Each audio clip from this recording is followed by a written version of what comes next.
Welcome to PA Timber Goose Outdoors in Pennsylvania. Can a 22 rimfire kill a deer? A very contested question there. I put a survey on my community page, and by overwhelming majority of deer science, we shall call it. The question is, what is the worst caliber to hunt deer with, not cartridge? I have 22 caliber, 6mm, 6.5, and other. 24 responses. The number one worst caliber to hunt deer with is a 22 caliber. 6mm bullet, 4%. 6.5mm, 8%. Other, 8%. 22 long rifle. Put a lot of squirrels in my freezer and rabbits over the years. I've shot thousands of them, but I never thought I would ever shoot that at a deer, nor did I have any desire to. But okay, so here's a list.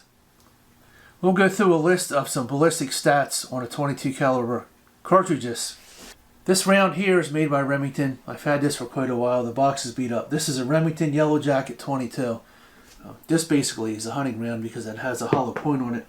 Let's take a look at some ballistics here that I have written down. And I will put a link to all these ballistic tables down in the description section. These came from a Hornady website. 22 long rifle, 33 grain bullet at 100 yards, velocity 1,075 feet per second. So this tiny 22 rimfire has 85 pounds of energy at 100 yards. 22 Hornet, which is always my favorite, and there's not very many firearms that chamber that anymore.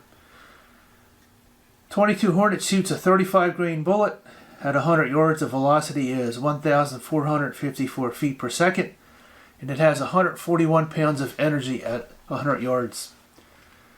222, which was replaced by the 223, 35 grain bullet, 3,148 feet per second. 222 at 100 yards has 770 pounds of kinetic energy.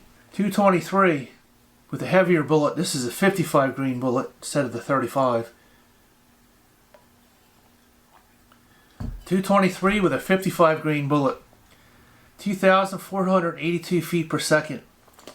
Energy at 100 yards, 1,135 pounds. I believe the threshold for killing a deer is right about 1,000 pounds. So anything that has 1,000 pounds of energy is capable of harvesting a whitetail. Step up the velocity a little bit.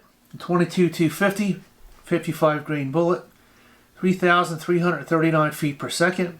How much energy at 100 yards? 1,373 pounds. About 200 more pounds than a 223. A 220 Swift, 55 grain. At 100 yard velocity, 3,253. Energy at 100 yards, 1,293. I'm not sure why that's less than 223, because those are neck and neck. It's only about a 50-pound difference in how much energy they produce. I have two cartridges at the bottom here, and one of them is a 6.8 SPC. I shot a few 5.56s at the range. If you spend enough time at the range, most of the guys will let you shoot their firearms, and you can kind of figure out what kind of rifle you want from there. So out of that, I bought a 6.8 Rock River Arms. My reloads have a 110 grain bullet, and they are Accubon bullets. They have a white tip on them. Velocity is 2275. Energy at 100 yards is 1,341 pounds.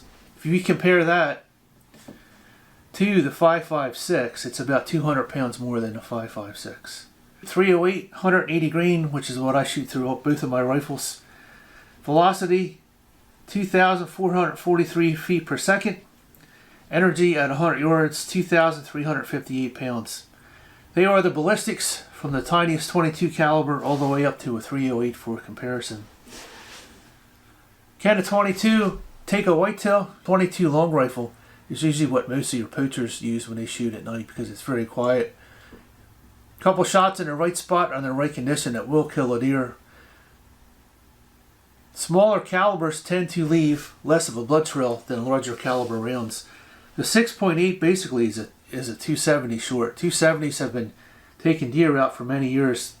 That's one of the reasons why I picked that round. It was a Special Forces round that they developed with Remington, and it kind of failed because nobody had any interest in it once the Grendel came out. A Grendel and a 6.8 SPC are two different rounds.